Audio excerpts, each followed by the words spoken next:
In today's video, we're going to talk to you about some of the different parts of a lock. For the example, I'm going to use what's called a cylinder lock and a knob and key lock. And for you history buffs, the knob and key lock was, or a version of it, was invented in the early 1900s, probably 1920 or so, by a man named Walter Schlage. And I'm sure you've probably heard of Schlage locks before. However, these are not Schlage locks. These are Kwikset locks that I picked up from Home Depot. Okay, so a little bit about the locks. Some terms that you're going to hear me use throughout a lot of my videos. You're going to hear what's called a rim lock. Okay, and what a rim, when you hear the word rim, that means that the lock is mounted on the surface of the door. Okay, so it'll actually project out. You've seen this before. Okay. The other thing, which we're not going to cover today, is called a mortise lock. And when you hear the word mortise, that just simply means that the lock is actually mounted inside of the door. So they would cut out a cavity for the lock. And you can also hear the word mortise used. Let's say you're installing a strike into the frame of the door. They'll say, install it in the mortise. That means the frame has actually been notched out to accept the strike plate. So, just a little FYI on those. Remember those. It'll be important at some point when you're trying to figure out what people are talking about. So, here's our first lock. And what you see here, this is obvious. This is called the keyway. Around the keyway is the plug. The outer portion of the lock that surrounds the plug is called the housing. The housing holds all the little pieces, parts inside. You see right up here, this is where the springs, your top pins are. If we were to pop this off, which we'll do later, you'll see what that looks like on the inside. This is called a cam, and that is secured by this little clip on the back of the housing that keeps it from coming out. And what the cam does, in the case of our cylinder rim lock here, it actually interacts with a deadbolt. And what happens when you turn the key, so you want to lock the house, you turn the key, and the cam throws the bolt, this is called a bolt, into the door strike. And just for an example, this is a strike. Okay, so when you turn the key the other way, you want to get in the house and unlock the door, you turn it the other way and it retracts the bolt. Okay, so that's what the cam is. And if we look at our key and knob cam, which has this nice little guide on it, which fits into the back of this bolt, and the bolt that you're looking at now is called a spring-loaded bolt. And obviously you turn the key, it retracts the bolt, you take the key out, and it springs back into place. So there's a spring inside that has tension on it. That's it. Spring-loaded bolt, deadbolt, no spring. So hopefully that clears that up for you. What we're going to do next, this is a practice cutaway lock, and we're going to take this apart and let you see what all of this looks like. So let me stop the camera, get some of this other stuff out of the way, and then we will continue. Okay, so before we take this apart, I want to show you a few things here. This part here that has the pin chambers drilled, that's called the Bible of the lock. And that holds, up here are what's called top springs, which put pressure on your driver pins. And then inside of the plug are your bottom pins. Okay, and the plug is usually drilled down. It's not drilled all the way, just enough to hold the bottom pins. So what I'm going to do is put in the correct key. Actually, let me put in the wrong key first and I'll show you. If you put the wrong key into the keyway, obviously the bitting depths do not correspond with the detainers in the lock, which when I say detainers, those are the pins in this case for the pin tumbler. You can see that the pins, some of them are too high, some of them are too low. This is a good example where you can see both the driver pin and the bottom pin. See the line that separates the two?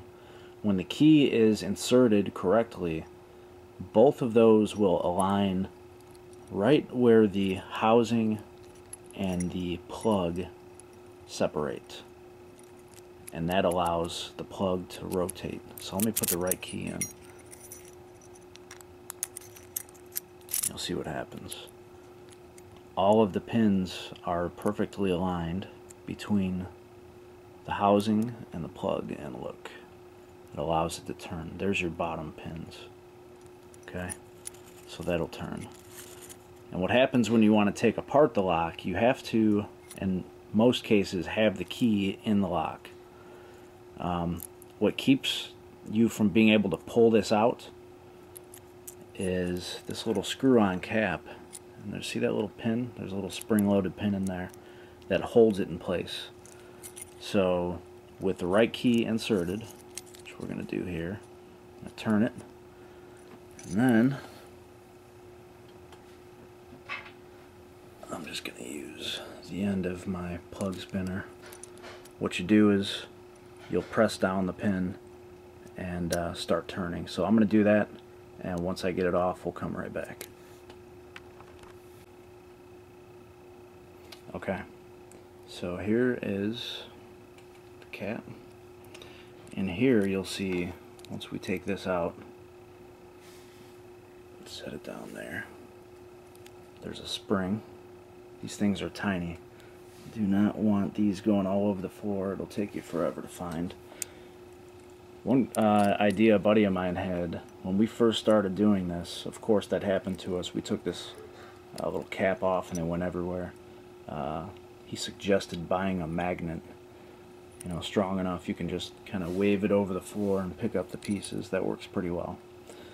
So now that we have the right key in and we're about to take it out, you need what's called a follower. I've seen people use all kinds of different things. In fact, you could even use a there's a guy named Skylar Town on YouTube. He's probably got some of the best lock videos I've seen. He uses in a from like a DVD case. If you take out that little security tag and take it apart, there's a little tiny piece of metal in there that you can slide in on most locks, and it will keep your top pins from coming out. But I'm going to use this follower that I purchased. I saw a lady use a mascara tube, which was interesting. Yeah, show you here. So I've got the pins facing up so they don't all fall out on me. We're just going to slowly follow this through.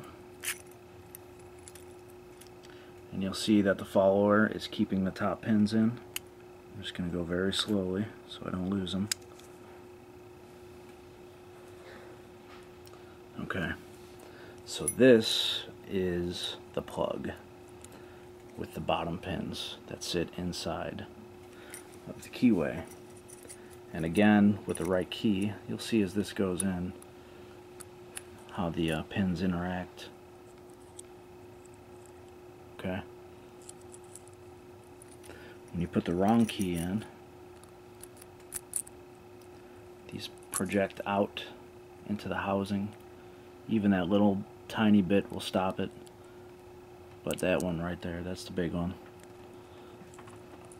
So, let's take these out.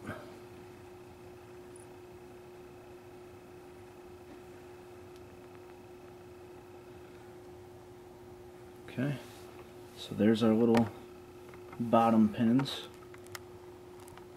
If you can see those, get a good look. Different sizes. Here is the plug without the bottom pins. And let's zoom out. What we're going to do now is pop this off of here. Let me do this off camera. Okay, so you take this little top piece off. Springs are gonna... Okay, perfect. Didn't lose them yet. Okay, put this back in and we'll zoom in.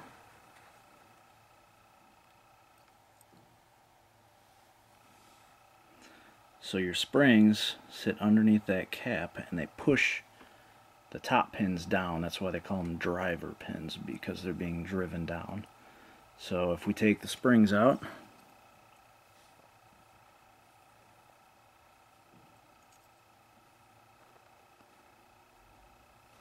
we can then take the bottom pins out, or the top pins out, I mean. Pardon me.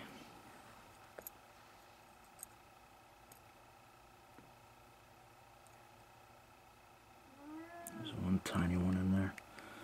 Don't mind my cat. He's a retired locksmith. He's grumpy. Just kidding. So here we have our top pins, our bottom pins, our springs. And we take this out. You can see what the actual housing looks like, which is pretty cool, this cutaway. So, not bad, huh? One thing you can tell about the driver pins usually, let me zoom in against the black.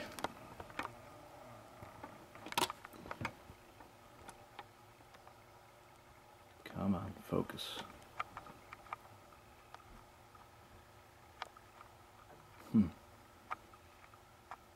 Maybe not, huh? They're flat on both sides. See that? Compare that to the bottom pin, which has a little rounded top. Okay? So there you have it. Those are all of the parts of a typical